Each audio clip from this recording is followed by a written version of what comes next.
वेळा द्याल का? अरे मी एवढं तुला ताट भरून दिलं, त्याचं काय केलं? हे ताट मी माझ्या गुरुने दिलं. म्हणजे वडे काय तुला आता पुन्हा द्यायचे? नाही नाही, मला काही नकोय. ते वडे मला माझ्या गुरुने द्यायचे आहेत. हो का? असे कसले गुरु रे तुझे? लहान मुलाला भिक्षेला पाठवतात आणि स्वतः मात्र जेवत बसतात.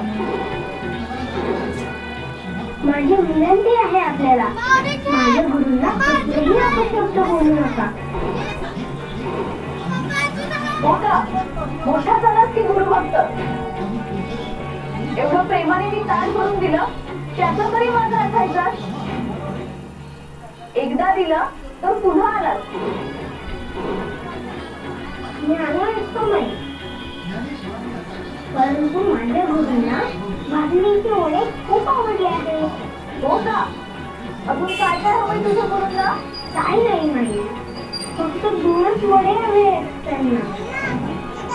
आणि त्यांची इच्छा मला पूर्ण करायची आहे. अरे असे कोणी दारात येईल आणि कितीही ताट भरून नये, मी त्या हेच करत बसू का? नाही, मला पूर्ण ताट भरून नकोय. केवळ गुरुंसाठी 2 वडे हवे आहेत. त्यासाठी आपण जे सांगाल ते मी करायला तयार आहे. मी त्याचाच विचार करत होते. मी देते 2 वडे तुला. तू काय देतोस मला? माई, माझे नाव गोरक्ष आहे. मी श्री मच्छिंद्र नाथांचा शिष्य आहे. मी वचन देतो तुम्हाला, तुम्ही जे मागाल ते तात्काळ मी तुम्हाला देईन. तू एवढं सगळं देणार आहेस, मग भिक्षा का मागायला आला? कारण मला माझ्या गुरुंची इच्छा पूर्ण करायची आहे. हो ना? मी देते तुला 2 वडे आणून. आले आले. मी काय देऊ तुम्हाला? वडे हवेत ना तुला? दे तुझा डबा काढू, दे तुझा डबा काढू, दे तुझा डबा काढू, दे तुझा डबा काढू.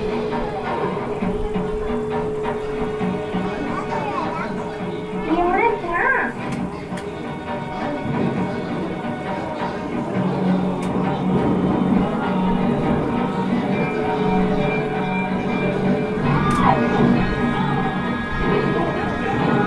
एवढा आज जा आणि ताट भरून घेऊन ये आणि त्यात वडे पण आण.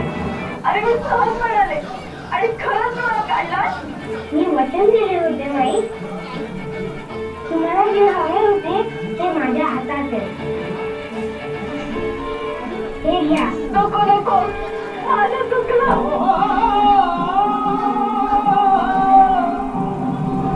अस्मान्वित शिवस्वरूप सदाति शोभकुंड चित्रयोगी वितरागी भगवत कुंड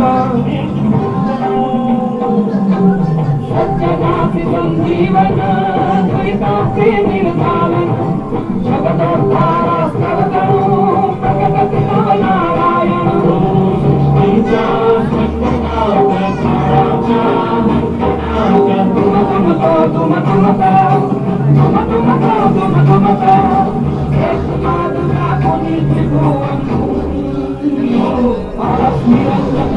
Niranjan